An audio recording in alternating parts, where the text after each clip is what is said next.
ഈ കഥ തടസ്സങ്ങൾ മറികടക്കുന്നതിനെക്കുറിച്ചുള്ളതാണ്.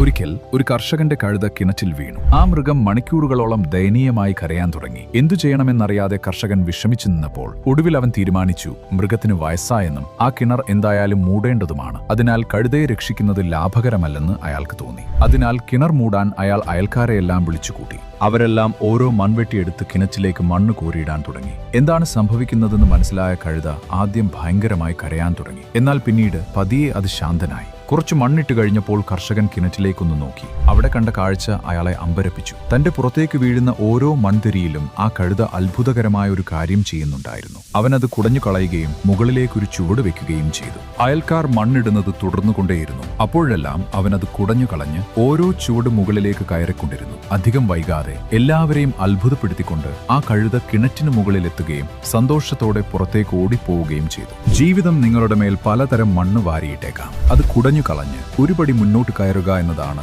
കിണറ്റിൽ നിന്ന് പുറത്തു കടക്കാനുള്ള ഒരേയൊരു വഴി. നമ്മുടെ ഓരോ പ്രശ്നങ്ങളും ഓരോ ചവിട്ടുപടികളാണ്.